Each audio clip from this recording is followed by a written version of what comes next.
40 हिजरी 21 रमजान अमीर अल मोमिनीन की शहादत हो गई। 9 दिन बाद कूफे में ईद आ गई। हमें खबर है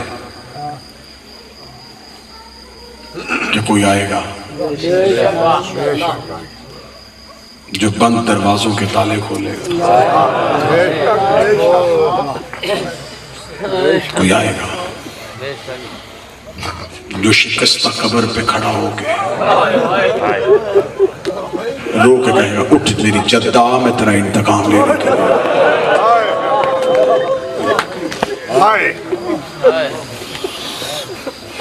अंबिया जिसके लश्कर में हो, अमीर जैसे जिसके सिपाही होंगे, यकीनन ये दौर इस्तकामत दिखाने का है। मेहनत करके जा रहा हूं, कसरत ज़हूर मांगो, कसरत के साथ ज़हूर मांगो, उठते बैठते ज़हूर मांगो, क्योंकि किसी भी लम्हे कान में वो आवाज आने वाली है। अरब की एक औरत बुर्का पहन के सोती थी। औरतों ने कहा बुर्का पहन के क्यों सोती है? उसे कहा वारस आ गया तो बुर्का ढूंढूंगी या मारने के लिए? अकीदा ये चाहिए।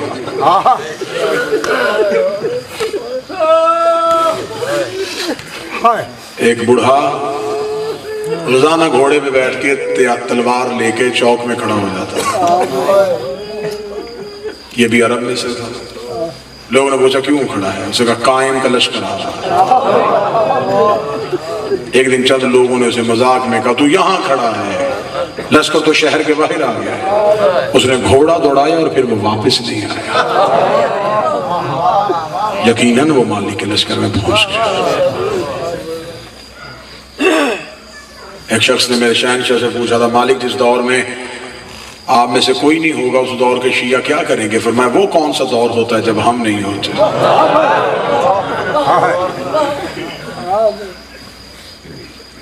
देखने वाली आंख चाहिए, पहुंचने वाला वजूद चाहिए। यकीनन वारिस मौजूद भी हैं,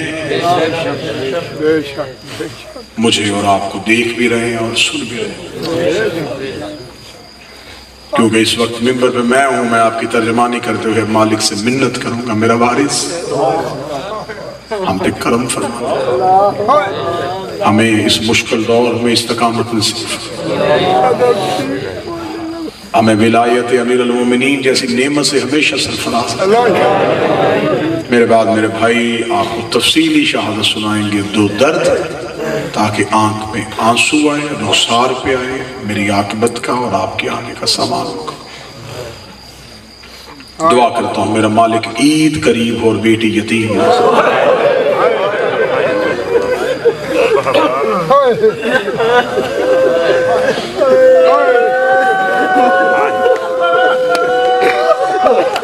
मुकम्मल शहादत वाजिबुल एहतराम पढ़ेंगे। ईद करीब हो, कोई बेटी यतीम ना। ये वो दिन होते हैं जिन दिनों में भाई बहनों के घरों में जाते हैं। ये वो दिन होते हैं जिनमें बेटियों को पे के घरों की आस होती है। भाई मजदूर भी हो ना, रेडी लगाता हूं, वो बहन को ईद देने जाए, भाई से ईद लेके भाई के हाथ में रख के कहते हैं मुझे पैसों की जरूरत नहीं, अल्लाह तेरी जवानी को सलामत रखे, बस मेरे घर आया कर, मेरा पे का मान सलामत रहे कि मेरे भाई अभी मौजूद हैं। ये मैंने की, ये मुआशरे की बात, मैंने सिर्फ मुआशरे का दर्द पढ़ा और आपकी आंखें बरस गई। जब मैं आलिया का दर्द पढ़ूंगा तो फिर मातम की क्या हालत होगी। 40 हिजरी 21 रमजान अमीर अल मोमिनीन की शहादत हो गई। 9 दिन बाद कूफे में ईद आ गई। मेरा शहनशाह हसन आलिया को मिलने के लिए शहजादी के घर गया। बीबी भाई के गले में बाहें डाल के कहती सच बता, भाई बन के आया है या बाबा बन के आया है? मौला हसन की आवाज आई, आज भाई बन के नहीं, आप आज बात बन के तेरे सर पे प्यार देने के लिए आया हूँ। हसन का हाथ पकड़ के मेरी शहजादी रो के कहती है, फिर बेटियां बाप से जो मांगे बाप देता है, अगर मैं तुझसे कुछ मांगू मुझे देगा। मेरे मौला हसन रो के जो मांगना मांग, आज हसन अमीर है। बीबी तड़प के रो के कहती है, फिर मुझे और कुछ नहीं चाहिए, मेरी एक हसरत पूरी कर। मैं हसरत बताऊंगा, मातम की तैयारी करना। मेरी आलिया रो के दी, एक बार गाजी से कहे मेरे बाबे अली के कपड़े पहन के मुझे मेरे घर में चल के दिखाए, क्योंकि जब मेरा गाजी चलता है तो हूबहू मेरे बाबे अली। एक बार गाजी से कहे मेरे बाबे अली का लिबास पहन, मुझे मेरे सेहने मुकद्दस से चल के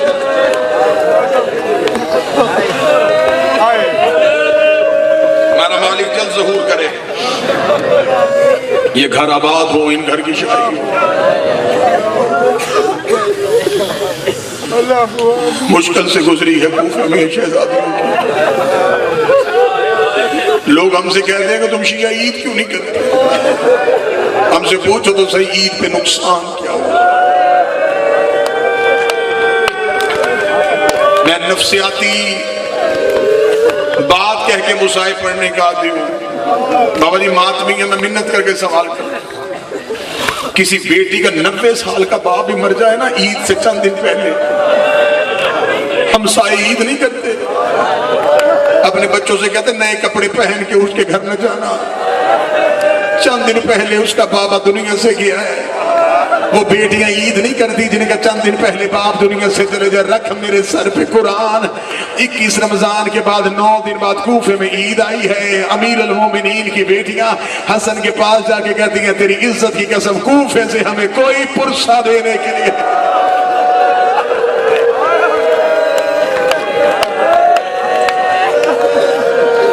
17 रमजान 40 हिजरी अमीर अल मोमिनीन की कूफे में आखिरी तकरीर थी। अमीर अल मोमिनीन ने अपनी आखिरी तकरीर में बड़ा मुश्किल खुतबा था मेरे मौला। सहाबा कहते हैं पहले अमीर अल मोमिनीन खुतबा देते, चेहरे पे रोब जलाल, 17 रमजान दाढ़ी सफेद, चेहरे पे गुर्बत, अमामे के पेज दोनों तरफ से खुले हुए। खुतबा देते देते अमीर अल मोमिनीन के बाद, कूफे वालों मुझे बोल के बताओ, मैंने कभी किसी यतीम का हक तो नहीं किया?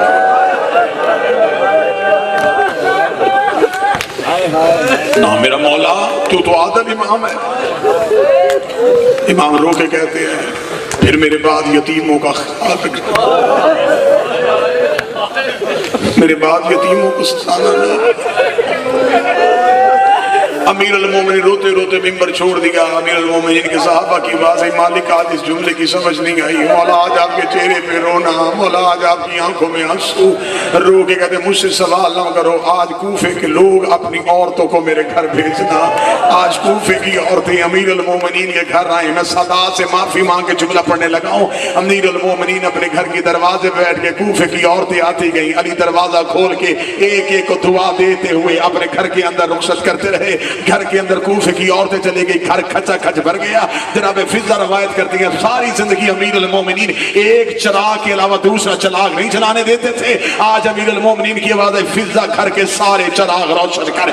जनाब फिजा कहती मेरा बदन कांपना शुरू हुआ। बीबी कहती जब हमने चिरागों को रोशन कर दिया, आवाज आई एक बार कूफे की औरतों को मेरे शहर में इकट्ठा कर। मेरी शहजादी से कहा एक बार अपने हुजरे का पर्दा हटाए, एक बार मेरी बेटी को जी भर के देख ले।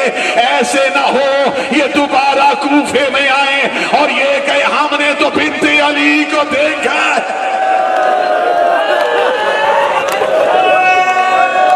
जिसके पर्दे की इतनी परवाह थी, क्या कूफे की औरतों ने हया किया? मेरे मालिक सैयदुल साजिदीन से मदीने एक शख्स ने पूछा था, मौला सबसे ज्यादा मुसीबत कहाँ है? फरमाया शाम। उसने कहा मौला सबसे ज्यादा तकलीफ कहाँ हुई? फरमाया कूफे में। सवाल करने वाला काम किया, उसने कहा मौला मुसीबत शाम में आई, तकलीफ कूफे में क्यों है? मैं जुमला पढ़ूंगा जहां सैयद बैठा वो जरूर हाय करेगा। मेरे शहंशाह रो के फरमाते शाम वालों को नहीं पता तो हम कौन है।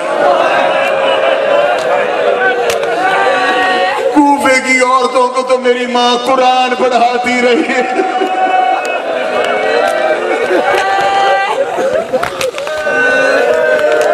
मुझे खबर है ये पाक नगरी है, सख्त मुसाहिब नहीं सुनते तुम लोग, अदब सुनते हो। बड़ा बच के एक जुमला पढ़ने लगे। कूफे में बरूद पाक हुआ मेरी शहजादी, जब मेरी शहजादी का दाखिला हुआ ना कूफा, एक गली का मोड़ आया, मेरे चौथे शहंशाह की आवाज है कि ये वो गली है जिसमें हबीब इब्ने मुजाहिब का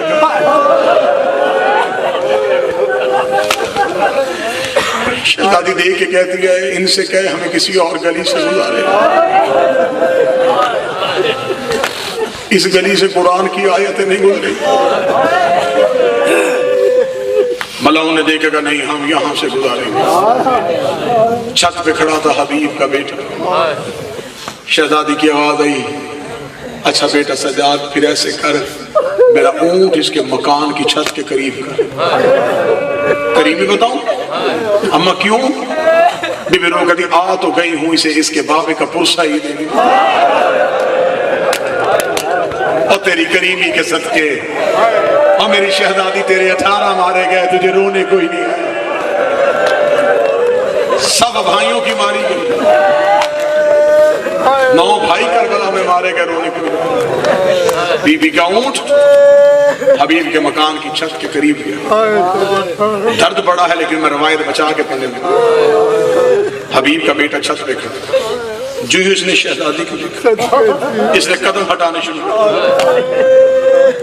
इसने अपने चेहरे के पर्दा दूसरी तरफ किया। बीबी देखती अलैया अलैया या बुनैया, बेटा मेरे करीब आ। कि दूसरी तरफ मुंह करके तो नहीं बीबी मेरे बाबे की मना है, हम कैदियों का तमाशा नहीं देखते। मैं अगली सदर माफी मांग के पढ़ने लगा हूं। इस पाक नगरी पे रहने वाला हर एक शिया मुझे जुमला माफ कर देना, जुमला सख्त आ गया है। जितने मैं छुपा सकता मैंने छुपाई, ये जुमला मुझसे छुपेगा नहीं। बीबी देखेगा दी मैं तुझे बुला रही हूं, तू पीछे क्यों जा रहा है? बच्चा देखेगा बीबी मैंने कूफे में मर्द कैदी देखे थे, पहली बार कोई मजदूर कैदी देखी है। बीबी अल्लाह जाने तुझे किस जुर्म में कैद किया गया है। बीबी रो के दी मेरा जुर्म बाद में पूछना, पहले अपनी माँ से कह छत पे आ, तुझे एक बीबी बुला रही है। देखना बीबी तुझे नहीं पता मैं अपने घर के पर्दे का वारिस हूँ, मेरी माँ छत पे नहीं आएगी। बीबी ने कहा क्यों नहीं आएगी? रोगी कहता मेरी बीबी अली की बेटियों की कनीज है, वो मेरी शहजादियों से कुरान पढ़ती रही है। अभी बेटे ने इतना जुमला कहा था या हबीब के सर ने परवाज की, मकान की छत पे आया, आवाज आई माँ को कहे आग लगा बुरके को, दरवाजे पे अली की बेटी आ गई है। हबीब की सोजा नंगे सर दौड़ी, शहजादी के ऊंट के सामने आई, रो करी बीबी मुझे बता